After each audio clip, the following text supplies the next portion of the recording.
Hello प्यारे बच्चों, कैसे हैं आप सभी। आशा करता हूँ सही फिट होंगे। प्यारे बच्चों, आज की वीडियो में हम लोग एक्सरसाइज 9.1 स्टार्ट करने वाले हैं, क्योंकि जब मैंने लास्ट में हमने आर.डी. शर्मा का वीडियो बनाया था ना ट्रायंगल चैप्टर का, तो उसमें बच्चों ने कमेंट किया था कि सब अगला जो हमारा चैप्टर होगा ना वो ट्रिग्नोमेट्री का होना चाहिए, क्योंकि ट्रिग्नोमेट्री में बहुत सारे डाउट्स हैं। तो आज की वीडियो को देखने के बाद कोई भी डाउट नहीं बचेगा, लेकिन एक मेरी कंडीशन है। कंडीशन क्या है बच्चों, आपको पता है? अगर आप आर.डी. शर्मा का बुक सॉल्व कर रहे हो ना, अगर उससे पहले अगर आपने एनसीईआरटी सॉल्व नहीं किया है तो आपसे बड़ा बुड़बक कोई बच्चा नहीं होगा। सबसे पहला जो बुक होना चाहिए मैथ्स के लिए वो आप एनसीईआरटी करो। एनसीईआरटी जब कंप्लीट हो जाए और एक्स्ट्रा क्वेश्चन की जब तुमको प्रैक्टिस करनी हो तब तुम आर.डी. शर्मा में आना। अगर आप डायरेक्ट आर.डी. शर्मा कर रहे हो और ये सोचोगे कि इसमें तो एनसीईआरटी क्वेश्चन दिए ही रहते हैं, तो बहुत सारे क्वेश्चन नहीं भी दिए रहते हैं एनसीईआरटी वाले। तो एनसीईआरटी पहले कंप्लीट कर लो, उसके बाद आर.डी. शर्मा सॉल्व करना। और मुझे उम्मीद है कि आपने एनसीईआरटी के मेरे जो वीडियोस हैं वो देखे होंगे। मैंने अपने चैनल पे एनसीईआरटी के भी वीडियोस बना दिए हैं, और जो ट्रिग्नोमेट्री हमारा चैप्टर है इसका मैंने कंप्लीट एक इंट्रोडक्शन या वन शॉट वीडियो कह सकते हो, वो मैंने अपने चैनल पे अपलोड कर दिया है। तो वन शॉट वाला वीडियो देख लेना, सारे बेसिक्स तुम्हारे डाउट क्लियर हो जाएंगे इस वीडियो में। और इसमें जो भी मैं आगे के 9.2 का वीडियो बनाऊंगा या 10.1 10.2 का जो वीडियोस बनाऊंगा, तो मैं केवल यहाँ पर क्वेश्चंस को सॉल्व कराऊंगा, एक्सरसाइज कंप्लीट कराऊंगा, ना कि मैं आपको बेसिक इंट्रोडक्शन कराऊंगा, क्योंकि बेसिक इंट्रोडक्शन मैंने अलग से वीडियो में करा दिया है। तो उस वीडियो का लिंक आपको डिस्क्रिप्शन बॉक्स में मिल जाएगा, ऊपर आई बटन में मिल जाएगा, और अगर मैं देना भूल जाऊँ तो आप हमारे चैनल पर जाकर के भी उसे ढूंढ सकते हो। ठीक है, तो चलिए स्टार्ट करते हैं। और जो हमारा पहला क्वेश्चन है 9.1 का, उसे सॉल्व करते हैं। इसमें हमसे क्या बोल रहा है कि in each of the following one of the 6 trigonometry ratios is given, यानी कि हमारे पास 6 ट्रिग्नोमेट्री रेशियोज होते हैं। कौन कौन से होते हैं? साइन होता है, कॉस होता है, टेन होता है, कॉट होता है, 4 का नाम यहाँ पे देख सकते हो, 5वां हमारा सेक होता है, और 6वां कॉसेक होता है। तो ये 6 हमारे ट्रिग्नोमेट्री रेशियोज होते हैं, और उन 6 में से अगर अपने को किसी भी एक का वैल्यू दे दिया है तो बाकी का बहुत आसानी से निकल जाता है, क्योंकि सभी आपस में रिलेटेड ही होते हैं। अब मान लो जैसे अपने को साइन का दिया हुआ है तो हम लोग बाकी के निकाल सकते हैं, कॉस का भी दिया तो बाकी निकाल सकते हैं। तो मैं ये कॉस वाला ही बता दे रहा हूँ, अगर इसको समझ जाओगे तो बाकी तुम लोग खुद से आराम से बहुत इजीली निकाल सकते हो। तो देखो, ये रहा हमारा पहला क्वेश्चन जहाँ पर 4/5 दिया हुआ है। मैं पहले आपको बेसिक समझा देता हूँ कि हमारे पास जो भी ट्रिग्नोमेट्री रेशियोज होते हैं वो होते क्या हैं, एक्चुअली उनका मतलब क्या होता है। तो देखो, हमने आपको एक ट्रिक बताया हुआ है हमारी इंट्रोडक्शन वीडियो में, अगर आपने देखा होगा तो आपको याद होगा। मैंने आपको बताया था पंडित बद्री प्रसाद हर हर भोले। ठीक है, पंडित है तो क्या चीज़ करेगा भैया? भोले भगवान का वो करेगा, जाप करते रहेगा। तो पंडित बद्री प्रसाद जो है वो हर हर भोले करते रहते हैं। तो ये इसका शॉर्टकट तरीका है। अब इसमें होता क्या है कि जो हमारा पहला ट्रिग्नोमेट्री है रेशियो है, आप लोगों को इसको सीक्वेंस में याद रखना है। पहले साइन आता है, फिर कॉस आता है, फिर टेन आता है, फिर कॉट आता है, फिर सेक आता है, फिर कॉसेक आता है। इस तरीके से याद रखना है। तो यहाँ पर P/H जो है ना, वो हमारा जो रेशियो है वो साइन का है। P/H का मतलब क्या हुआ कि अगर हमारे पास ये राइट ट्रायंगल है, यहाँ पर हमारा कोई भी एंगल थीटा बन रहा है, तो ये हमारा परपेंडिकुलर हो जाएगा, ये हमारा हाइपोटेन्यूज हो जाएगा, और ये जो पार्ट है ये बेस हो जाएगा। ठीक है, वैसे मैं बता चुका हूँ पहले से, बार बार मैं इस चीज़ को बोल रहा हूँ कि मैंने डिटेल में इंट्रोडक्शन पहले ही बना दिया है, फिर भी मैं कुछ बेसिक चीज़ें बता दूंगा ताकि कोई भी बच्चा तुरंत उसको रिवीजन हो जाए। ठीक है, तो जो साइन थीटा होता है ना, वो क्या होता है? परपेंडिकुलर डिवाइड बाई हाइपोटेन्यूज होता है, यानी इसका और इसका जो रेशियो निकलता है वो साइन थीटा के नाम से निकलता है। दूसरा जो कॉस थीटा है, जिसको तुम लोग कॉस ए यहाँ पर दिया हुआ है, वो होता है B/H।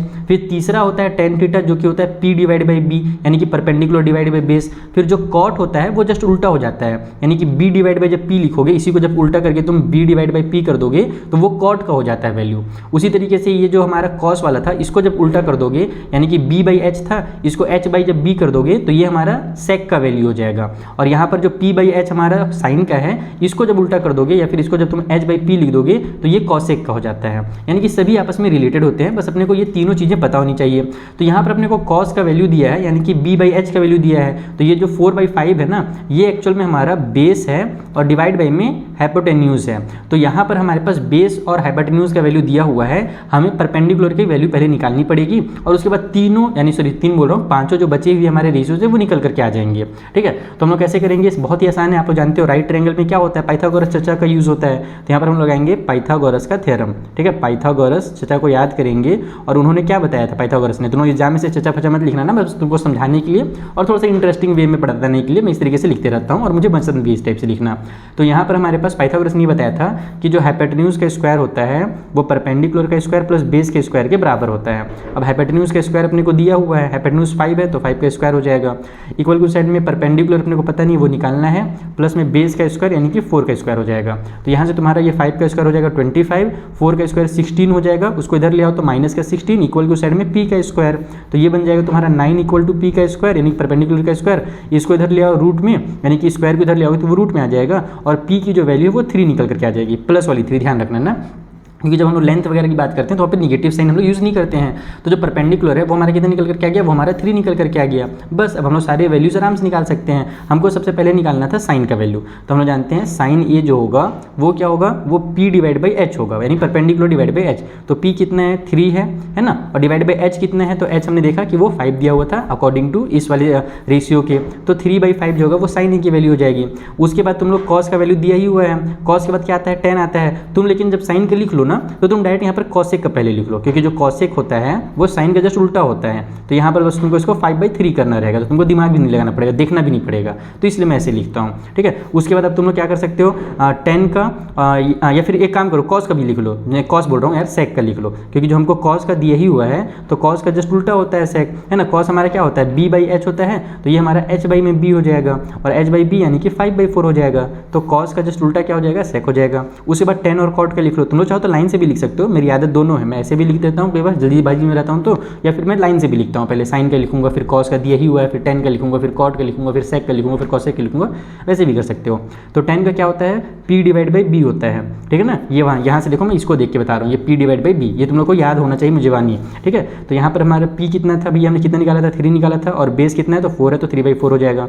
फिर जो कॉट है वो कितना हो जाएगा, तो कॉट के लिए आप लोग सिंपली क्या करोगे, इस 10 को उल्टा कर दोगे, 10 का उल्टा कॉट होता है, जैसे मैंने पहले ही बता दिया। तो यहाँ पर 4/3 हो जाएगा। तो ऐसे लिखने से ये फायदा है कि बस यहीं पर देखा देखी तुम्हारा उतर जाता है उल्टा कर करके, तो कितनी आसानी से निकल गया। इसी तरीके से तुम जो बाकी क्वेश्चन है ना उसको ही बना सकते हो। जैसे साइन वाला अपने को दिया हुआ था फर्स्ट वाले पार्ट में, हमने को साइन दिया था, साइन वाला तुम आराम से बना ही लोगे कॉस की तरह ही। जो तीसरा वाला है जिसमें बच्चे कंफ्यूज हो सकते हैं, उसको मैं थोड़ा सा हिंट दे देता हूँ। तीसरे वाले में तुमको tan थीटा का वैल्यू दिया हुआ है। देखो थीटा लिखा हुआ रहे या ए लिखा हुआ रहे, सभी चीज़ एक ही होता है ना, बस कहीं कहीं पे हम लोग थीटा से रिप्रेजेंट करते हैं और कहीं हमारा मन करता है तो हम लोग ए लिख देते हैं, और कुछ नहीं है, बाकी सारी चीज़ें सेम होती है।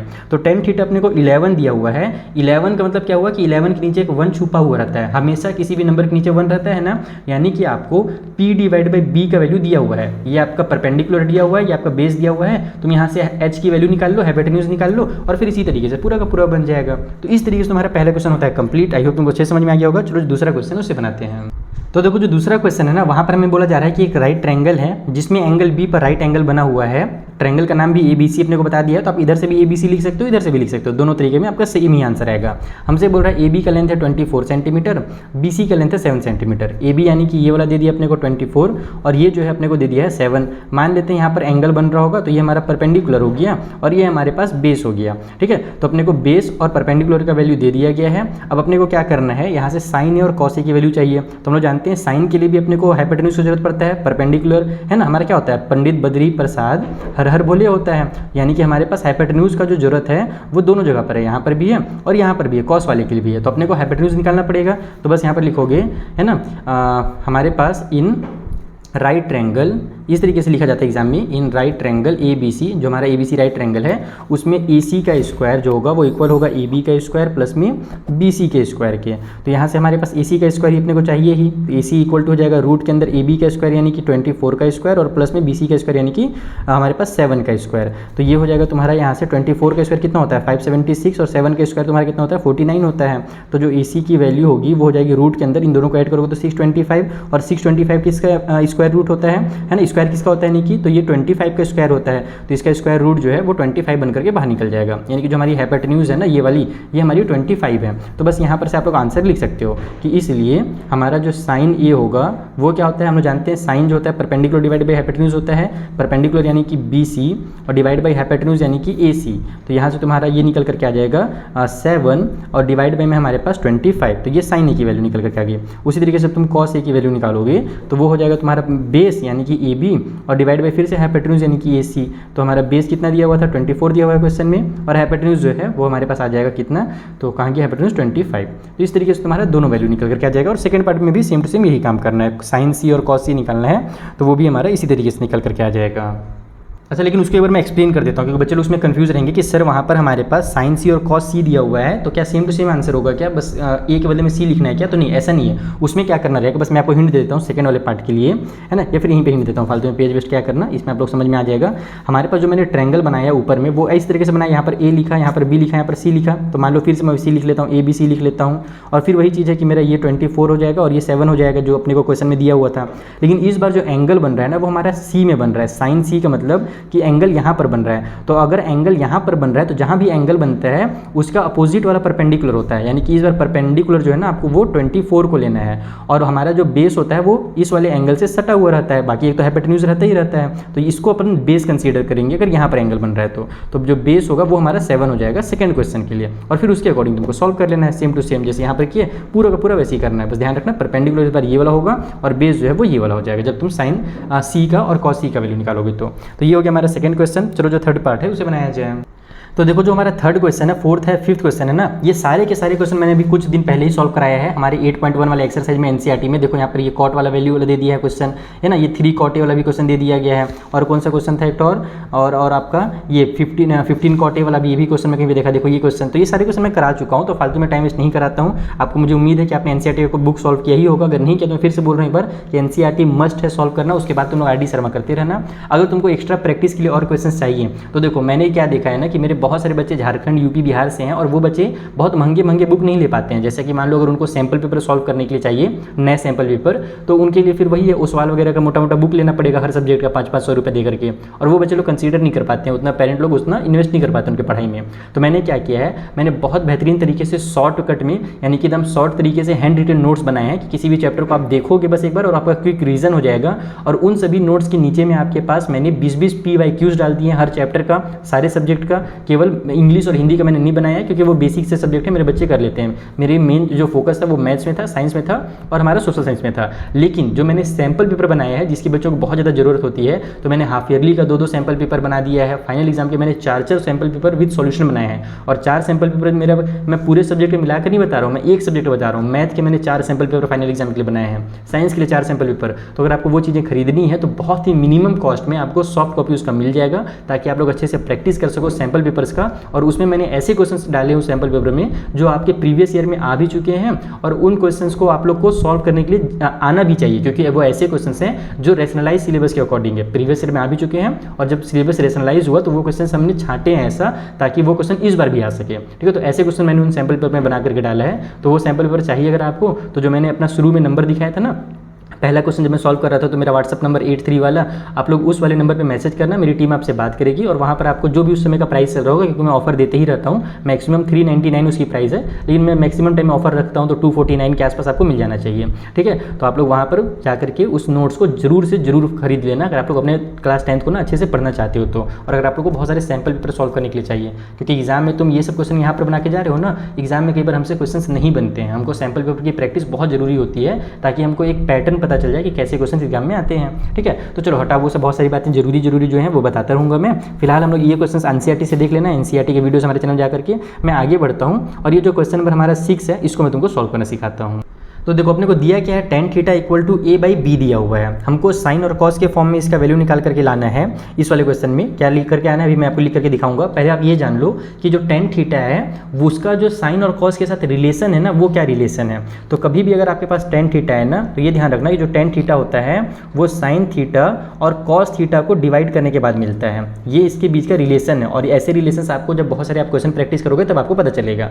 आप बोलोगे सर इसको मैं रट लूँ क्या, तो देखो रटना तो पड़ेगा बच्चा, लेकिन अगर आप समझना चाहते हो कि ये कैसे होता है इस तरीके से tan थीटा जो है वो sine divide by cos theta कैसे होता है, तो वो भी मैं आपको बता देता हूँ जल्दी से, कुछ बेसिक्स बता देता हूँ। देखो साइन थीटा का वैल्यू तुम लोग जानते हो ना कि p डिवाइड बाई h होता है, साइन थीटा का value perpendicular divide by hypotenuse, और पूरे को डिवाइड दे दो आप लोग कॉस थीटा से जो कि होता है b divide by h, base divide by hypotenuse. तो यहाँ से तुम्हारा नीचे का h और h कट हो जाएगा, तो बचेगा क्या, परपेंडिकुलर डिवाइड बाई बेस बचेगा, और ये किसका वैल्यू होता है, ये होता है तुम्हारा tan थीटा का। तुम लोग चाहो तो यहाँ पर से कंफर्म कर सकते हो, अगर याद है तो बहुत अच्छी बात है, नहीं याद है तो तुम लोग इस तरीके से लिख करके फटाक से कंफर्म कर सकते हो कि देखो tan थीटा जो है p/b होता है, तो वो हमने कैसे लेकर के आया, साइन को और कॉस को डिवाइड किया तब निकल कर क्या गया उसका रेशियो। तो बस वही चीज़ है कि tan थीटा जो होता है वो साइन और कॉस थीटा के बराबर होता है।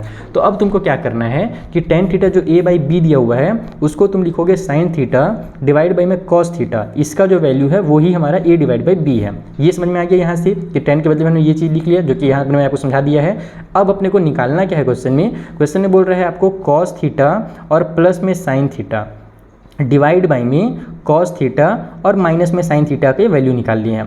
तो यहाँ पर आप लोगों को देखो कि हमारे पास जो tan theta A by B दिया हुआ है वो साइन डिवाइड बाई कॉस के फॉर्म में होता है। टेन जो है वो साइन बाई कॉस के फॉर्म में होता है। तो मुझे इनको क्या करना है, साइन डिवाइड बाई कॉस के फॉर्म में बनाना है। तो मैं कैसे बनाऊंगा, मैं ऊपर और नीचे दोनों को कॉस थीटा से डिवाइड दे दूंगा, तो मेरा साइन थीटा के नीचे कॉस थीटा आ जाएगा। देखो कुछ इस तरीके से यहाँ पर मेरे पास डिवाइड न्यूमरेटर एंड न्यूमरेटर और डिनोमिनेटर को हम डिवाइड कर रहे हैं किससे, तो कॉस थीटा से। तो जब कॉस थीटा से डिवाइड करूंगा, देखो ये सभी टर्म जो है ना मेरे कॉस थीटा से डिवाइड होंगे। तो जो कॉस थीटा है वो भी कॉस थीटा से डिवाइड होगा, ठीक है। फिर प्लस में जो साइन थीटा है वो भी हमारा कॉस थीटा से डिवाइड हो जाएगा। फिर नीचे में हमारे पास डिनोमिनेटर में ये जो कॉस थीटा है ये भी हमारा कॉस थीटा से डिवाइड होगा। और उसके बाद फिर हमारे पास जो माइनस में साइन थीटा है वो भी हमारा कॉस थीटा से डिवाइड होगा। तो इससे फ़ायदा क्या हुआ, देखो बहुत सारे फायदा हुआ। पहले तो ये कैंसिल होकर के 1 बन जाएगा, प्लस में हमारे पास sine theta divide by cos theta, यानी कि उसको अपन टेन थीटा लिख सकते हैं जैसे मैंने पहले ही बताया। उसके बाद यहाँ पर भी ये कट होकर के 1 बन जाएगा और माइनस में इसके बदले में भी हम लोग टेन थीटा लिख सकते हैं। तो यहाँ से हमारे पास 1 प्लस टेन थीटा आ गया, यानी कि 1 प्लस में ए डिवाइड बाई बी आ गया जो कि अपने को क्वेश्चन में ही दिया हुआ था। और उसी तरीके से 1 माइनस टेन थीटा आ गया, तो 1 minus A divide by B लिख लो। अब इसको आप लोग सॉल्व कर लो। तो हम लोग जानते हैं इसको सॉल्व करने का तरीका क्या है, इसका इससे मल्टीप्लाई और ऊपर में ऐड करना रहता है। तो बी का 1 से मल्टीप्लाई होगा तो हमारे पास बी आ जाएगा और प्लस में ए आएगा, डिवाइड बाई में जो बी है वो जाएगा ये वाला। फिर पूरा डिवाइड का साइन लगाओ, b का 1 से मल्टीप्लाई होगा तो b और माइनस में a आएगा और फिर डिवाइड बाई में b हो जाएगा। ये b से ये b कैंसिल, तो बचा आपका b प्लस a और डिवाइड बाई में b माइनस a, और यही आपका फाइनल आंसर होगा। तो इस तरीके से आपको चीज़ों को सॉल्व करना है। आपको ये रिलेशंस पता होने चाहिए, और ये पता कैसे चलेगा, आपको हमारा बेसिक इंट्रोडक्शन वाला वीडियो देख के भी पता चल जाएगा, और खुद से जब बहुत सारे क्वेश्चन की प्रैक्टिस करोगे तो भी पता चल जाएगा। तो ये हो गया 6 क्वेश्चन। चलिए कुछ और इसी टाइप के क्वेश्चन बनाते हैं। सो जो हमारा 7th और 8th क्वेश्चन है वो सिमिलर टाइप के क्वेश्चन नहीं है। अब हम लोग आ जाते हैं 9th वाले क्वेश्चन में जो थोड़ा अलग क्वेश्चन है। और अगर आप लोग चाहते हो कि सर आप पूरे क्वेश्चन का आंसर बता दो, पूरे क्वेश्चन का सॉल्यूशन बता दो, तो प्यारे बच्चों देखो मैं आप लोग को पता होगा अगर आप मेरे वीडियो शुरू से देख रहे हो तो कि मैं पहले पूरे क्वेश्चन का ही वीडियो बनाता था, लेकिन मैं बच्चों से बहुत ज़्यादा नाराज हो गया क्योंकि बच्चे लोग मेरे वीडियो को शेयर ही नहीं करते थे। और RD शर्मा एक ऐसी बुक है जिसमें बहुत सारे क्वेश्चन है। अगर मैं एक क्वेश्चन का वीडियो बनाता था ना तो मुझे बहुत टाइम लगता था, बहुत एफर्ट लगता था, लेकिन बच्चों मुझे उतना रिवार्ड ही नहीं करते थे, ना कभी किसी को शेयर करते थे, ना कुछ लाइक करते कमेंट करते, बस देखते अपना काम निकालते और चले जाते थे। तो अगर आप लोग चाहते हो प्यारे बच्चों कि मैं आप लोगों के लिए पूरे के पूरे क्वेश्चन का सॉल्यूशन बनाऊं, तो प्लीज़ इस वीडियो को ज़्यादा से ज़्यादा शेयर करना और फिर कमेंट करके बोलना कि सर मैंने इतने फ्रेंड को शेयर किया है, अब आप मेरे लिए वीडियो बना दो। तो मैं जरूर से जरूर जितने भी क्वेश्चंस हैं उनका भी वीडियो बनाऊंगा, और आगे से जो क्वेश्चंस के वीडियो बनाने वाला हूँ, यानी जो एक्सरसाइज बनाने वाला हूँ, उसमें भी मैं सारे क्वेश्चन कराऊंगा। तो फिलहाल मैं 9th वाला क्वेश्चन बताता हूँ, जल्दी से इसको सॉल्व करते हैं। हमको सेक थीटा की वैल्यू दी हुई है और इसका जो है ना हमें इसको इक्वल टू 3 प्रूव करना है। तो सबसे पहले तो अपन एक ट्रायंगल बना के समझते हैं। मान लो ये ट्रायंगल ABC है, यहाँ पर हमारा एंगल थीटा बन रहा है। तो सेक थीटा का वैल्यू क्या होता है, तो पंडित बद्री प्रसाद हर हर भोले, ठीक है। तो जो सेक थीटा है वो b डिवाइड बाई है ना हमारे sorry cos theta b divide by h होता है, और इसी का जस्ट उल्टा h डिवाइड बाई b जो है वो सेक थीटा होता है। यानी कि जो सेक थीटा है वो एक्चुअल में हमारा हाइपोटेन्यूज डिवाइड बाई बेस है, जो कि हमारे पास 13 डिवाइड बाई में 5 दिया हुआ है। हमको हाइपोटेन्यूज का और बेस का वैल्यू दिया हुआ है। हमको साइन की जरूरत पड़ेगी, यानी कि परपेंडिकुलर की भी जरूरत पड़ेगी, तो अपने को ये निकालना है परपेंडिकुलर। तो हम लोग बस इसका यूज़ करेंगे पाइथागोरस थ्योरम लगा करके। तो पाइथागोरस चर्चा को फिर से याद कर लो जल्दी से। और पाइथागोरस के अकॉर्डिंग जो हाइपोटेन्यूज का स्क्वायर होगा वो इक्वल होगा बेस का स्क्वायर और प्लस में परपेंडिकुलर के स्क्वायर। तो यहाँ से हो जाएगा तुम्हारा 13 का स्क्वायर इक्वल टू साइड में 5 का स्क्वायर और प्लस में p का स्क्वायर। 13 का स्क्वायर कितना होता है 169, 5 का स्क्वायर होता है 25, उसको इधर ले आओ तो माइनस का 25 हो जाएगा इक्वल टू साइड में p का स्क्वायर। सॉल्व करोगे तो 144 हो जाएगा, यानी कि p की वैल्यू जो है वो रूट के अंदर 144 निकल करके आ गई, जो कि 12 बन करके बाहर निकलेगा। तो जो परपेंडिकुलर है वो 12 हमारा 12 बन करके निकल गया। अब हम लोग लेफ्ट हैंड साइड जो है उसमें यूज़ करेंगे। हम लोग देखो साइन थीटा जानते ही हैं कि जो साइन थीटा होता है वो होता है हमारा p डिवाइड बाई h, यानी कि वो हो जाएगा हमारा 12 जो कि p निकाला हमने, और h हमारा जो कि 13 दिया हुआ था। और जो कॉस थीटा होता है वो तो भैया हमारा जस्ट उल्टा होता है इसका, यानी कि b डिवाइड बाई h होता है, जो कि हमारे पास क्या बोलते हैं 5 डिवाइड बाई में 13 हो जाएगा, ठीक है। ये जो कि हमारे पास दिया ही हुआ है, सेक दिया हुआ है, यानी कि कॉस का वैल्यू अपने को पता है। अब अपन इस जो लेफ्ट पार्ट वाला है हमारे पास, जिसको सॉल्व करना है प्रूव करना है, उसका लेफ्ट हैंड साइड लिख लेंगे। LHS मतलब कि लेफ्ट हैंड साइड, जो कि हो जाएगा तुम्हारा 2 साइन थीटा माइनस में 3 कॉस थीटा और डिवाइड बाई में हमारा 4 साइन थीटा और माइनस में हमारे पास 9 कॉस थीटा। ये हो गया हमारा लेफ्ट पार्ट। बस इसी में वैल्यूज़ को पुट करते जाओ, आ जाएगा आंसर। तो ये हो जाएगा तुम्हारा 2 मल्टीप्लाई में साइन थीटा यानी कि 12 डिवाइड बाई में 13 माइनस में 3 कॉस थीटा यानी कि हमारे पास 5 डिवाइड बाई में 13। उसके बाद नीचे में हमारे पास हो जाएगा 4 साइन थीटा यानी कि 4 मल्टीप्लाई में कितना है हमारे पास 12 डिवाइड बाई में 13 और माइनस में 9 मल्टीप्लाई में 5 डिवाइड बाई में 13। चलो इसको फटाफट सॉल्व कर लेते हैं, देखते हैं कितना आंसर आएगा। तो ऊपर में हमारे पास यहाँ पे 24 हो जाएगा और डिवाइड बाई में 13 आ जाएगा। यहाँ पर भी हमारा कट बीट नहीं हो रहा है तो माइनस में 15 डिवाइड बाई में हमारा 13 आ जाएगा न्यूमरेटर में। उसी तरीके से डिनोमिनेटर में हमारे पास यहाँ पर 4 हमारे पास कितना हो जाता है 12 4 जा 48 और फिर डिवाइड बाई में हमारे पास 13 और फिर माइनस में हमारे पास यहाँ पर हो जाएगा 9 5 जा 45 और डिवाइड बाई में यहाँ पर भी 13 आ जाएगा। तो आप लोग जानते हैं कि जब डिनोमिनेटर सेम हो तो बस एक बार डिनोमिनेटर को लिख करके ऊपर वाले को माइनस कर दिया जाता है। तो 25 में से मैं जब 15 को माइनस करूँगा तो मेरा कितना निकल करके आ जाएगा 9 निकल करके आ जाएगा। और उसी तरीके से नीचे में भी 48 में से जब मैं 45 को माइनस करूँगा तो मेरा 3 निकल करके आ जाएगा और डिवाइड बाई में 13 को उतार देंगे। जब डिनोमिनेटर सेम होता है तो उसको माइनस नहीं किया जाता है ना, इतना तो पता है ना, क्लास 10 में पहुँच गया हो, इसको गड़बड़ मत कर देना। तो देखो 13 से 13 कैंसिल हो गया, हमारे पास बचा कितना 9 बाई में 3 बचा और इसको कट करेंगे तो 3 के टेबल में 3 टाइम पे कट हो जाएगा। तो 3 आ गया और यही तो अपने को लेकर के आना था, यही अपने को शो करना था। देखो लेफ्ट पार्ट को इक्वल करना था 3 के, तो हमने कर दिया। तो यहाँ पर लास्ट में लिख सकते हो इक्वल टू RHS, यानी कि लेफ्ट हैंड साइड को हमने जब सॉल्व किया लेफ्ट LHS को तो वो हमारे RHS के बराबर आ गया और यही चीज़ अपने को प्रूव करना था। तो बस प्रूव्ड लिख दो। तो आपको सारे क्वेश्चन इसी तरीके से एकदम ईजी वे में बनाने हैं, ठीक है। आई होप आपको 9th वाला समझ में आ गया होगा। चलिए और क्वेश्चन बनाते हैं। सो जो 10th क्वेश्चन है वो भी सिमिलर क्वेश्चन ही है। अब अपन बनाते हैं 11th वाला, जहाँ पर रूट वाला क्वेश्चन दिया हुआ है और स्क्वायर वाले भी चीज़ें दी हुई हैं। तो हो सकता है बच्चे इसमें थोड़ा सा कंफ्यूज हो जाए, तो मैं इस क्वेश्चन को अच्छे से समझा देता हूँ कि tan थीटा का वैल्यू अगर 1 डिवाइड बाई √7 दिया है तो इसको अपने को इक्वल टू 3/4 कैसे लेकर के आना है। तो देखो यहाँ पर हमने एक राइट ट्रायंगल बना लिया है। मान लेते हैं यहाँ पर थीटा बना हुआ है, हमें tan थीटा की वैल्यू दी है 1 बाई में √7 और tan थीटा क्या होता है p बाई में b होता है, यानी कि अपने को परपेंडिकुलर डिवाइड बाई बेस दिया हुआ है, हमें हाइपोटेन्यूज निकालना है। हम जानते हैं जो हाइपोटेन्यूज का स्क्वायर होता है वो परपेंडिकुलर स्क्वायर और प्लस में बेस के स्क्वायर के बराबर होता है, बस यहीं से वैल्यू निकल जाएगा। तो परपेंडिकुलर हमारे पास कितना है 1 है तो 1 का स्क्वायर प्लस में बेस कितना है तो हमारा √7 है तो √7 का स्क्वायर। तो 1 का स्क्वायर 1, √7 का स्क्वायर 7, तो 1 + 7 8 हो जाएगा।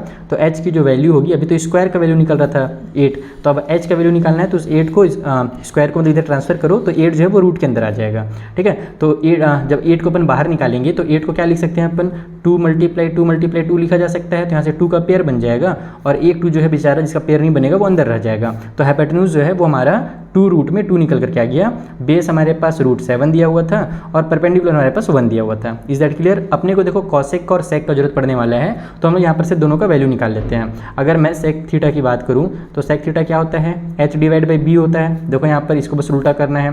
तो h कितना हमने निकाल लिया अभी 2 रूट में 2 निकाला है और डिवाइड बाई में b कितना है तो रूट में 7 है, ये सेक थीटा का वैल्यू है। उसी तरीके से जो कॉसेक थीटा है वो क्या होता है तो वो हमारा h डिवाइड बाई p होता है, जस्ट साइन का उल्टा करना पड़ता है। तो h वही हमारा 2 रूट में 2 हो जाएगा और डिवाइड बाई में p यानी कि 1 हो जाएगा, जो कि अपने को देखो शुरू में दिया हुआ था। तो इसको अपन डायरेक्ट 2 रूट 2 ही लिख सकते हैं कॉसेक थीटा का वैल्यू को। अब हम लोग वैल्यू को फाइंड करेंगे तो अपन लिखेंगे यहाँ पर LHS साइड, यानी कि हमारे पास जो लेफ्ट हैंड साइड में दिया है तो लेफ्ट हैंड साइड में क्या दिया हुआ है कॉसेक स्क्वायर थीटा माइनस में sec square theta divide by में हमारे पास कॉसेक स्क्वायर थीटा और प्लस में सेक स्क्वायर थीटा, और इसको अपने को इक्वल टू 3/4 लेकर के आना है, यानी कि राइट साइड में हमें 3/4 दिया हुआ है तो इसी को सॉल्व करके 3/4 लाना है। चलो सॉल्व करते हैं।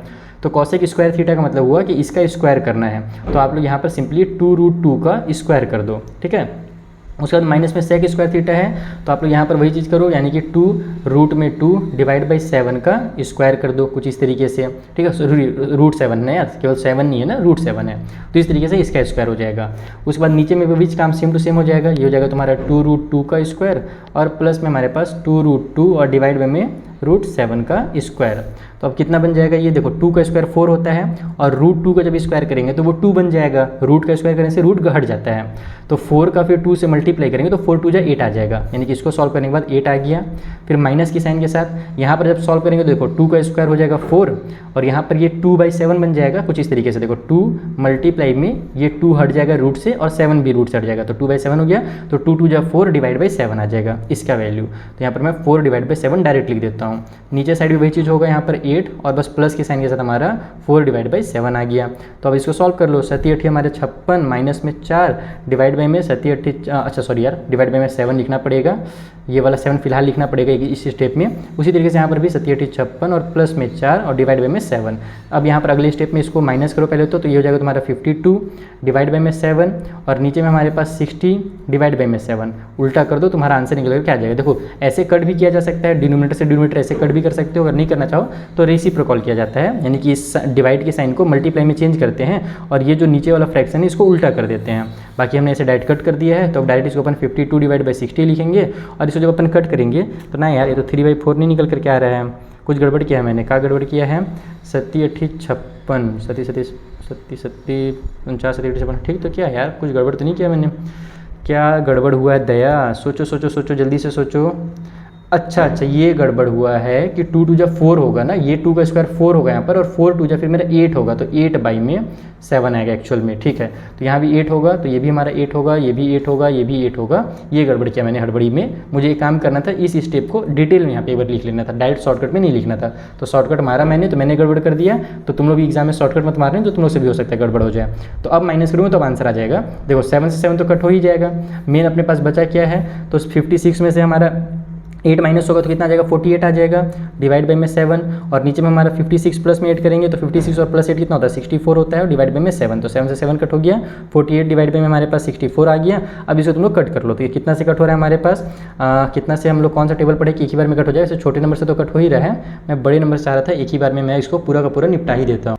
तो मैं 4 बार से कट करने के बजाय डायरेक्ट मैं इसको 16 से उड़ा देता हूँ, 16 से कट कर देता हूँ। तो 16 के टेबल में हमारा 16 3 जा 48 हो जाएगा, और 16 4 जा हमारा 64 हो जाएगा। तो 3/4 जो है हमारा डायरेक्ट आंसर निकल करके आ गया। और आप लोग ऐसे ही करोगे एग्जाम में, यानी कि आप लोग छोटे नंबर से कट भी कर सकते हो या बड़े नंबर से भी कट कर सकते हो। लास्ट में तो 3/4 आएगा ही, तो अगर तुमने इधर का सही किया होगा तो लास्ट में 3/4 ही आ जाएगा। तो कट करने में टाइम वेस्ट मत करना, बस उड़ाना और 3/4 लिख देना, क्योंकि अपने को यही लेकर के आना ही था। तो equal to right hand side हो गया। तो इस तरीके से आपका ये भी क्वेश्चन प्रूव हो जाएगा। तो आई होप आपको ये भी बहुत अच्छे समझ में आ गया होगा।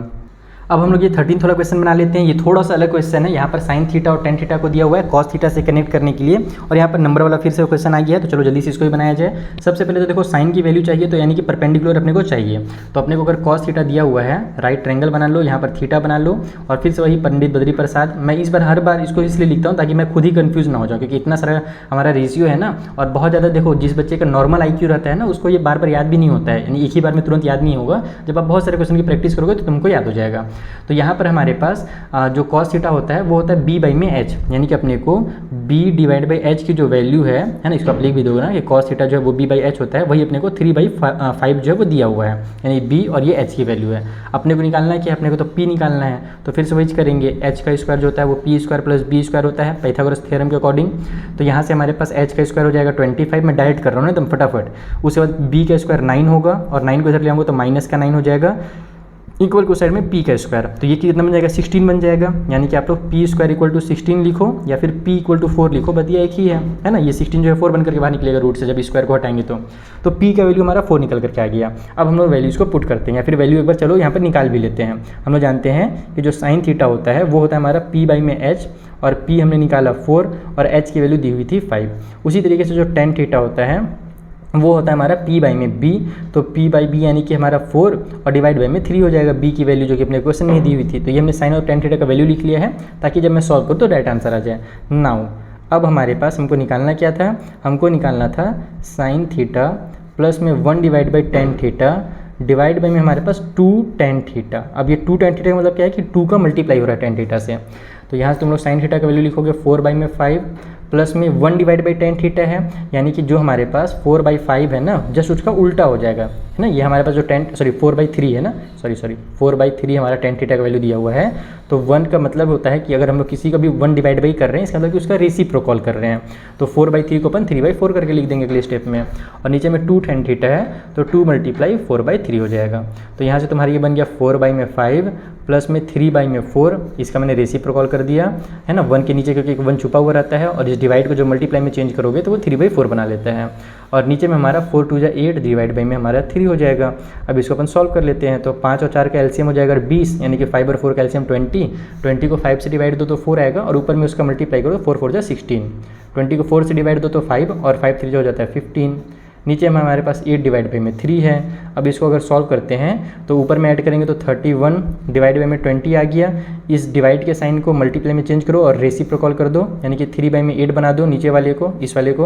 अब यहाँ पर ये कुछ कटपीट हो रहा है क्या, तो मुझे तो कुछ कटपीट होता है यहाँ पर नहीं दिख रहा है यार, कुछ गड़बड़ है क्या। अच्छा एक चीज़, सॉरी यार, मैं क्या कर रहा हूँ, मैं बहुत ज़्यादा हड़बड़ी में हूँ या फिर मैं कुछ गड़बड़ी कर रहा हूँ। मेरे पास यहाँ पर जो क्वेश्चन दिया हुआ था वो माइनस में दिया हुआ था, और मैं हर जगह यहाँ पर प्लस प्लस लिखे पड़ा हूँ। रुक जाओ, इस क्वेश्चन के बाद ना मैं थोड़ा सा पानी वानी पी लेता हूँ ताकि मैं गड़बड़ ना करूँ। तो हर जगह मेरा माइनस होगा, ठीक है। यहाँ पर भी मेरे पास ये वाला पार्ट जो है यहाँ पर अगर माइनस लिखूंगा तो ये वाला भी माइनस होगा, और माइनस अगर होगा तो ये मेरे पास 16 में से 15 माइनस होकर 1 आ जाएगा, ना कि 31। तो अब इसको अगर मैं सॉल्व करता हूँ तो मेरा 3 1 जा 3 आ जाएगा, और डिवाइड बाई में 8 2 जा 16 आ जाएगा, यानी कि 160। और यही आंसर आपके बुक में दिया हुआ है। तो इसी आंसर को मैं देखा तो मैं समझ गया कि मैंने कुछ गड़बड़ किया हुआ था। तो इस तरीके से तुम लोग इसको सॉल्व करोगे। चलो मैं थोड़ा सा पानी वानी पी लेता हूँ, छोटा सा ब्रेक लेता हूँ, ताकि मैं ये सब छोटे बच्चों वाला जो गड़बड़ कर रहा हूँ ना हर क्वेश्चन में, वो ना करूँ दोबारा। ठीक है, चलो मैंने पानी पी लिया। अब हम लोग इस क्वेश्चन को पानी पिला देते हैं। यहाँ पर ये जो क्वेश्चन है थोड़ा सा ट्रिकी पार्ट है, तो मैं सोच रहा था कि इस ट्रिकी चीज़ को भी आपको समझा देता हूँ, ताकि अगर एग्जाम वाला आपसे ऐसे गेम खेले ना तो आप उसको अच्छे से बैंड बजा सको। क्वेश्चन में बोल रहा है कि ये जो फिगर देख रहे हो आप ना, यहाँ पर देखो हाइपोटेन्यूज दिया हुआ है और ये परपेंडिकुलर मान लो दिया हुआ है। ठीक है, तो हमसे बोल रहा है कि फाइंड tan p, पहले tan p का वैल्यू निकालो और cot r का वैल्यू निकालो। tan p निकालना है, यानी उस कंडीशन में हमारा एंगल यहाँ पर बनेगा और ये परपेंडिकुलर कहलाएगा और ये हमारा बेस कहलाएगा, ये ध्यान रखना। और जब तुम cot r का वैल्यू निकालोगे तो हमारा जो एंगल है वो यहाँ पर बन रहा है, और उस कंडीशन में ये परपेंडिकुलर हो जाएगा और ये बेस हो जाएगा। बस यही ट्रिक वाला पार्ट है, और अपने को फिर चेक करना है कि क्या ये दोनों इक्वल है या नहीं है। तो ये और नो में आंसर दे देंगे।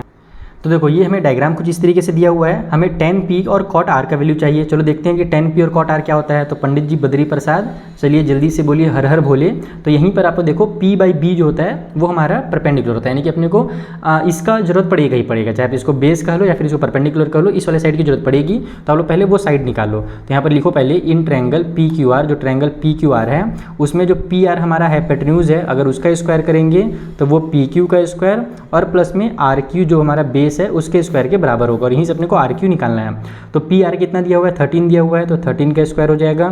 फिर ये वाला जो है इसको इधर ले आओ, और इधर प्लस में तो इधर माइनस में हो जाएगा, जो कि 12 है, तो 12 का स्क्वायर इक्वल की उस साइड में हमारा केवल आर क्यू का स्क्वायर बच जाएगा। ठीक है, चलो इस पर भी ब्रैकेट लगा देता हूँ, सब मैं लगाया हूँ। तो 13 का स्क्वायर कितना होता है 169, 12 का होता है 144, इक्वल की उस साइड में हमारा आर क्यू का स्क्वायर। ऐसे कर दो, आप लोग ऐसे भी कर सकते हो, ब्रैकेट भी लगा सकते हो, दोनों चीज़ें सही कहलाती हैं। तो यहाँ पर आपका ये जो होगा, अच्छा एक यहाँ ध्यान रखना ना, जिन बच्चों का कॉन्सेप्ट क्लियर नहीं होता है वो क्या सोचते हैं कि अगर यहाँ पर ब्रैकेट के बाहर स्क्वायर लगाए हैं तो वो आर का भी स्क्वायर है और क्यू का भी स्क्वायर है, लेकिन ऐसा नहीं है। वो तब होता है जब हम लोग दो अलग अलग वेरिएबल्स पढ़ते हैं। यहाँ पर जो आर क्यू है वो अलग अलग वेरिएबल नहीं है, वो एक लाइन को रिप्रेजेंट कर रहा है, सिंपल। ठीक है, तो ये चीज़ है यहाँ पर। तो ये तुम्हारा 25 बन जाएगा, यानी कि तुम्हारा जो आर क्यू है वो इक्वल टू हो जाएगा रूट के अंदर 25, यानी कि आर क्यू की जो वैल्यू है वो 5 निकल करके आ जाएगी। ठीक है, तो आर क्यू हमारा निकल करके आ गया, ये वाला साइड 5 निकल करके आ गया। अब निकालते हैं अपन tan p की वैल्यू। तो tan p जो होता है वो क्या होता है, तो परपेंडिकुलर डिवाइड बाई बेस होता है। तो यहाँ पर अगर मेरा p बना हुआ है तो इस कंडीशन में परपेंडिकुलर ये हो जाएगा मेरा, जो कि 5 है, और डिवाइड बाई में बेस जो है वो ये हो जाएगा, जो कि 12 है। और उसी तरीके से जब तुम cot r की वैल्यू निकालोगे तो cot क्या होता है, b डिवाइड बाई p होता है। तो b डिवाइड बाई p लिखूंगा पहले तो मैं, और अब हमारे पास r यहाँ पर बना है, यानी कि अब हमारा बेस ये वाला है और परपेंडिकुलर ये वाला है। तो बेस के बदले में हम लोग 5 लिखेंगे क्योंकि ये हमारा बेस है, और परपेंडिकुलर के बदले में हम लोग ये वाला 12 जो है उसको लिखेंगे। तो यस, दोनों हमारे इक्वल आ गए। तो यहाँ पे लिखोगे सो हमारा जो tan p है, सॉरी टैप कर दिया मैं, चलो 10 लिख देता हूँ यहाँ पे, tan p जो है वो इक्वल है cot r के। यस, ठीक है, यस नो जो भी तुमको लिखना है वो लिख सकते हो। तो यहाँ पर हमारे पास क्वेश्चन में जो नो मत लिख देना यार, यस ही लिखना, यानी कि स्टेटमेंट जो भी बनाना चाहो वो बना करके लिख सकते हो। मजाक कर रहा हूँ, नो वगैरह लिख दोगे तो गड़बड़ हो जाएगा। अब देखो हमारा जो 15th क्वेश्चन है, 15th क्वेश्चन तो देखो भैया पहले से हमारा एनसीईआरटी में दिया हुआ था, तो इसका मतलब कि ये क्वेश्चन मैं बनवा चुका हूँ गारंटी के साथ। ये क्वेश्चन एनसीईआरटी का तो बनवा दिया हूँ। 16th वाला क्वेश्चन आया हुआ है सीबीएसई के एग्जाम में। चलो 16th वाला जो क्वेश्चन है उसे सॉल्व करते हैं। इसमें बोल रहा है कि हमारे पास ट्रायंगल ABC है, राइट एंगल बना हुआ है A में, अगर tan C की वैल्यू √3 है तो बताइए value sin B cos C plus cos B sin C। बहुत आसान सा क्वेश्चन है, तुमको लग रहा होगा बहुत मुश्किल है, लेकिन बहुत ईजी क्वेश्चन है। डायग्राम के थ्रू चलो समझाता हूँ कैसे बनेगा। तो देखो सबसे पहले तो तुम एक राइट ट्रायंगल बना लो, और यहाँ ध्यान रखना कि जो राइट एंगल बनेगा वो ए पर बनेगा, यहाँ पर बन रहा है। तो मैंने ABC इस तरीके से नाम लिखा है, आप ABC ऐसे भी नाम लिखोगे एग्जाम में तो कोई दिक्कत नहीं है। ये मत सोचना कि सर ने ऐसे लिखा तो मैं एग्जाम में ऐसे ही रट के जाऊँगा तभी मेरा सही होगा, बिल्कुल भी नहीं। अगर आप ABC ऐसे भी लिखोगे तो भी सॉल्व होगा और सही आंसर आएगा। तो हमसे क्या बोल रहा है कि tan C की वैल्यू है √3, ओके, यानी कि नीचे में एक 1 छुपा हुआ, ये भी ध्यान रखना। तो हम लोग जानते हैं कि ये क्या होता है, tan थीटा क्या होता है, हमारे पास परपेंडिकुलर डिवाइड बाई बेस होता है ना, वही तो होता है। पंडित बद्री प्रसाद, हाँ तो वही होता है, हर हर भोले, परपेंडिकुलर डिवाइड बाई बेस। ये तो याद हो जा रहा है मेरे को, चलो अच्छी बात है, मेरे को भी सॉल्व करते करते तुम लोग याद करा दे रहे हो। इतना सारा क्वेश्चन नहीं देता है RD शर्मा कि यहाँ पर सबको याद हो जाता है। तो एक्चुअल में अगर यहाँ पर मेरा एंगल बना है, C में एंगल बना है, तो ये है मेरा परपेंडिकुलर, यानी इसकी जो वैल्यू है वो √3 है, और ये है मेरा बेस, यानी कि इसकी जो वैल्यू है वो 1 है। हमको पहले निकालना है हाइपोटेन्यूज, ये निकालना है। तो हम यहाँ पर लिखेंगे कि हमारा जो h का स्क्वायर होगा वो इक्वल होगा, h यानी कि ये वाला BC जो साइड है उसका, वो इक्वल होगा परपेंडिकुलर का स्क्वायर यानी कि √3 का स्क्वायर और प्लस में बेस यानी कि 1 का स्क्वायर। तो ये हो जाएगा 3 प्लस में 1, ठीक है। तो h जो है वो कितना निकल करके आ जाएगा, वो हो जाएगा रूट के अंदर 4 और रूट के अंदर 4 यानी कि 2 बन करके बाहर निकलेगा। तो ये वाला साइड हमारा 2 है इसका मतलब। अब अपने को निकालना क्या है, तो अपने को अब निकालना है नाउ साइन b और कॉस c और प्लस में अपने को बाकी चीज़ें करनी है यानी कि कॉस b और साइन c। तो हम लोग सभी का पहले वैल्यू निकालेंगे। हम पहले निकालेंगे साइन b का वैल्यू। तो साइन b का मतलब कि यहाँ पर हमारा एंगल बनेगा और साइन जो है वो p/h होता है। तो अगर यहाँ पर एंगल बना है तो p मेरा ये वाला हो जाएगा। तो मैं लिख देता हूँ p/h, ताकि तुम लोग एग्जाम में जब बनाओ तो ऐसे ही लिखो, डायरेक्ट मत लिखना, ये चीज़ जरूर एक बार लिखना, ठीक है। तो p हमारा ये हो जाएगा 1 और डिवाइड बाई में h हो जाएगा 2। ये साइन b का वैल्यू हुआ। उसके बाद जब तुमको cos c का जरूरत पड़ रहा है, फिर cos b और साइन c की जरूरत पड़ रहा है, तो मैं पहले cos c का ही वैल्यू निकाल देता हूँ क्योंकि लाइन से निकालेंगे जो जो अपने को जरूरत है। तो cos c का मतलब कि अपने को b/h करना है, ठीक है। और b/h यानी कि हमारा यहाँ पर अगर क्या बोलते हैं एंगल बना है तो उस कंडीशन में b मेरा ये हो जाएगा, बेस ये हो जाएगा और h तो हमारा h है 2 ही रहेगा। तो यहाँ पर cos c जो है ना वो भी हमारा 1/2 ही होगा। ये बस मज़ेदार चीज़ है यहाँ पे। उसके बाद तुम्हारे पास जो cos b है वो कितना हो जाएगा, तो cos b का मतलब कि हम लोग का एंगल यहाँ पर बना है और cos जो होता है b/h होता है। तो b मतलब कि इस बार b कौन सा होगा, ये वाला पार्ट हमारा b होगा जो कि हमारा रूट कितना है, √3 है। तो ये b हो गया और h तो h है जो कि हमारा 2 हो जाएगा। तो √3/2 लिखोगे यहाँ पर। और लास्ट में जब तुम लोग साइन c निकालोगे तो साइन c का मतलब कि ये मेरा हो जा रहा है साइन c, यहाँ पर बन रहा है और उस कंडीशन में परपेंडिकुलर ये होगा और हमारा हाइपोटेन्यूज तो हाइपोटेन्यूज होता है। तो इस बार परपेंडिकुलर अपने को √3 लेना है। तो यहाँ पर परपेंडिकुलर डिवाइड बाई हाइपोटेन्यूज और ये हो जाएगा √3 डिवाइड बाई में 2। ये सारे वैल्यूज़ निकल करके आ गए। अब इसके बाद तुम्हारा काम है, छोटा सा काम दे करके जा रहा हूँ। देखो डिनोमिनेटर में सभी में 2 है तो आपको एलसीएम फैल्सियम कुछ लेना ही नहीं है। जो भी अपने को निकालने के लिए बोला है क्वेश्चन में, यानी कि इसका जो वैल्यू निकालने के लिए बोला है साइन b फिर मल्टीप्लाई में cos c है। ये देखो बीच में कोई भी डॉट कुछ साइन नहीं है वहाँ पर बस साइन b और cos c ऐसे डायरेक्ट लिखा हुआ है। मैं डॉट अपने से लगा दिया हूँ, लेकिन अगर कुछ साइन नहीं है तो भी वो मल्टीप्लाई का मतलब वहाँ पर मतलब मल्टीप्लाई हो रहा है इन दोनों का, और अगर डॉट लगा है तो भी मल्टीप्लाई हो रहा है, ये ध्यान रखना। तो तुमको एक्चुअली मल्टीप्लाई करना है। उसके बाद जो cos b है और साइन c है उसका मल्टीप्लाई कर दो। चलो इसका आंसर मुझे जल्दी से कमेंट में बताओ कि इसका आंसर कितना निकल करके आ रहा है। बस इसको ही सॉल्व करना है, तुरंत तुम लोग निकाल लोगे, सभी वैल्यूज़ को पुट कर दो। मेन ये कॉन्सेप्ट था, है ना, इसी में बच्चे कंफ्यूज होते हैं और ये कॉन्सेप्ट तुमको समझ में आ चुका है अच्छे से। चलो जो आगे क्वेश्चन है फिलहाल उसे देखा जाए। सो देखो ये जो 70th वाला क्वेश्चन है ना, ट्रू और फॉल्स जो दिया हुआ है पूरा सेम टू सेम हमारा एनसीईआरटी के बुक में लास्ट क्वेश्चन में था, उसी को उठा के यहाँ पे छाप दिया है। तो एनसीईआरटी वाला क्वेश्चन है, जाकर के एनसीईआरटी का वीडियो देख लेना, समझ में आ जाएगा और मुझे उम्मीद है कि तुमने देख लिया होगा। अब जो बचे हुए क्वेश्चन है उसमें से मैं 18th वाला और 21 वाला क्वेश्चन तुमको बता देता हूँ, जो कि अलग अलग टाइप के क्वेश्चन है। बाकी 19 और 20 खुद से बनाना, और अगर चाहते हो कि मैं भी इसके भी वीडियो बनाऊँ तो इस वीडियो को अपने फ्रेंड के साथ जरूर शेयर करना, ताकि मुझे भी थोड़ा मोटिवेशन भी मिल सके, थोड़ी सी कमाई भी हो सके। दिन भर मैं वीडियो बनाता हूँ, एकदम बहुत सारे सोल्यूशन बनाता हूँ बच्चों के लिए, लेकिन मेरी जो अर्निंग है बच्चा ना बाकी यूट्यूबर से जो तुम देखते हो ना बड़े बड़े टीचर हैं उनके सामने मेरी अर्निंग हम 0.1% है, क्योंकि टीचिंग फील्ड में बहुत कम अर्निंग होती है। और खास करके जब हम किसी बुक का सॉल्यूशन प्रोवाइड करते हैं तो उसमें मेहनत एक्स्ट्रा लगता है और कमाई कम होता है। और इसी की वजह अगर मैं यहाँ पर पबजी सब्जी वाला गेम खेलते रहता ना तो कई बच्चे लोग मेरे को फॉलो करते हैं, एकदम सुपर चैट भेजते, तो ये तो वो लंद फंद होता। तो मुझे वो सब कुछ नहीं चाहिए, बस तुम लोग इस वीडियो को अपने फ्रेंड्स के साथ ज़्यादा से ज़्यादा शेयर करो और मुझे सपोर्ट करो। चलो 18th और 21 वाले दोनों क्वेश्चन को मैं सॉल्व करना सिखाता हूँ। तो देखो यहाँ पर अपने को साइन थीटा की वैल्यू दी हुई है 18th वाले क्वेश्चन में, फिर वही sine square theta cos square theta है ना, फिर मल्टीप्लाई 1/2 tan स्क्वायर थीटा इस टाइप से दिया हुआ है। तो अपने को इसका मतलब कि हाइपोटेन्यूज का भी जरूरत पड़ने वाला है ना, हाइपोटेन्यूज बोलो सॉरी बेस का जरूरत पड़ने वाला है, क्योंकि tan थीटा वहाँ पे दिया हुआ है। तो इसको तुम लोग या तो डायरेक्ट बनाओ, tan स्क्वायर थीटा के बदले में तुम लोग साइन थीटा डिवाइड में कॉस थीटा लिख करके डिटेल में सॉल्व करो, या तो सबसे आसान तरीका है कि tan थीटा के लिए तुम लोग बेस का जो जरूरत पड़ने वाला है वो पहले से ही निकाल लो, ठीक है, क्योंकि कॉस में भी जरूरत पड़ेगा। तो यहाँ पर अपने पास साइन थीटा दिया हुआ है 12/13 जो कि p/h होता है। अपन निकालेंगे यहाँ पर से हमारे b का वैल्यू। तो ये हमारा परपेंडिकुलर हो गया, ये हमारा हाइपोटेन्यूज हो गया, ये हमारा बेस हो गया।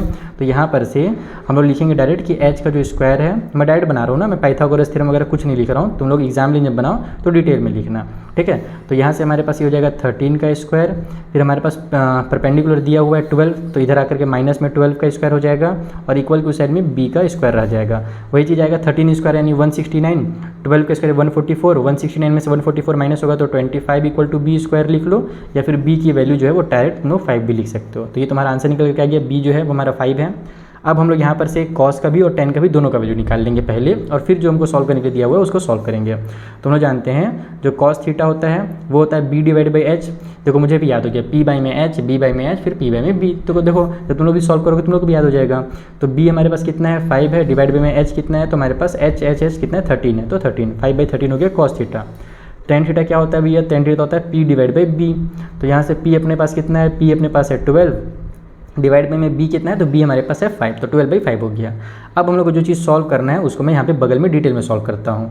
नाउ नेक्स्ट स्टेप में अपने को निकालना था साइन स्क्वायर थीटा माइनस में cos square theta divide by में 2 साइन थीटा और मल्टीप्लाई में कॉस थीटा मल्टीप्लाई में 1 डिवाइड बाई 10 स्क्वायर थीटा। इस चीज़ का अपने को वैल्यू निकालना है। चलो फटाफट सॉल्व करते हैं। तो साइन स्क्वायर थीटा का मतलब क्या हुआ कि हमारे पास जो 12/13 दिया हुआ है उसका आप लोगों को बस स्क्वायर कर देना है, माइनस में कॉस स्क्वायर थीटा यानी कि ये जो 5/13 है आपको इसका स्क्वायर कर देना है।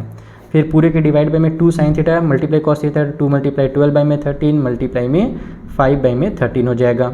फिर उसके बाद मल्टीप्लाई में 1 डिवाइड बाई में 10 स्क्वायर थीटा है, तो तुम लोग पहले एक बार लिख ही देता हूँ मैं, फिर उसको फिर रेसिप्रोकल कर देंगे।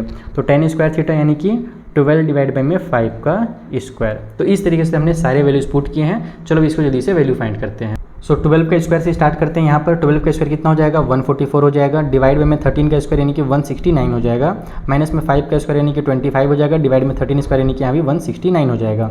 पूरे के डिवाइड में 12 का 2 से मल्टीप्लाई कर दो तो ये हो जाएगा तुम्हारे पास 24, या फिर डायरेक्ट मल्टीप्लाई कर दो। 12 5 जो हमारा हो जाएगा 60, 60 का 2 से मल्टीप्लाई करेंगे तो 120, और डिवाइड में हमारे पास यहाँ भी 30 मल्टीप्लाई 13 यानी कि 169 हो जाएगा।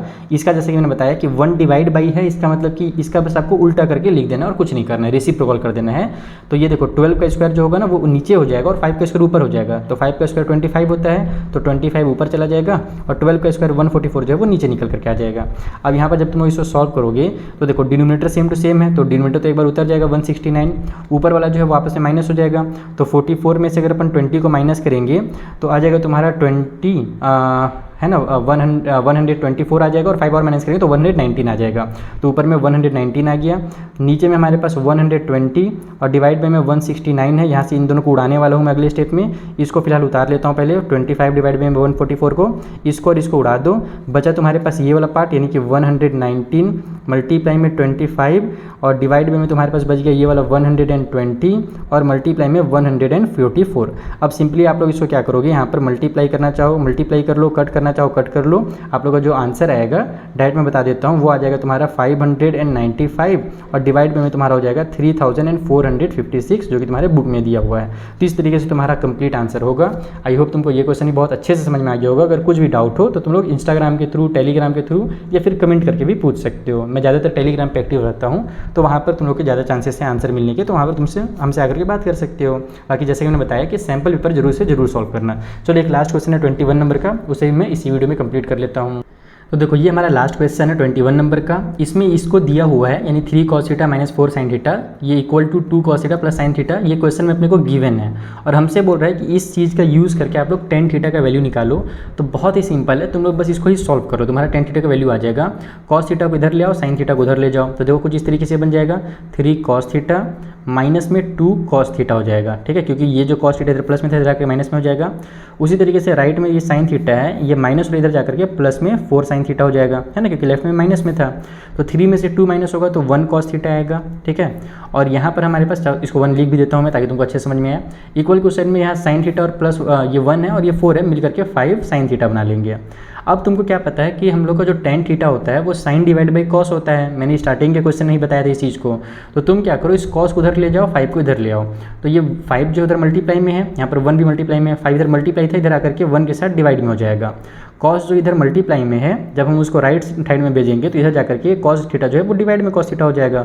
तो sin theta divide by cos theta आ गया, और हम जानते हैं sin theta divide by cos theta जो होता है वो tan थीटा के बराबर होता है। तो बस यहाँ से तुम्हारा tan थीटा का जो वैल्यू है वो 1/5 निकल करके आ जाएगा, और इस तरीके से तुम्हारा 21 नंबर का भी क्वेश्चन कंप्लीट हो जाएगा। तो मैंने इस एक्सरसाइज में लगभग सारे तरीके के जो अलग अलग टाइप के जो क्वेश्चन थे वो कराए हैं। कुछ क्वेश्चन मैंने स्किप किया आपके प्रैक्टिस के लिए, लेकिन अगर आप लोग बोलोगे, रिक्वेस्ट करोगे और अपने वीडियो को शेयर करोगे, लाइक करोगे, तो मैं उन क्वेश्चन का भी मैं वीडियो बना दूंगा। ठीक है। तो चलो अब हम लोग बढ़ते हैं आगे, और अगला जो हमारा वीडियो रहेगा वो हमारा एक्सरसाइज 9.2 के ऊपर रहेगा। उस वीडियो का लिंक आपको ऊपर आई बटन में मिल जाएगा, नीचे डिस्क्रिप्शन बॉक्स में मिल जाएगा, और आपके सामने 2 विंडो खुलेंगे, आप उनमें से एक में क्लिक करोगे तो भी आप नेक्स्ट वीडियो में पहुँच जाओगे।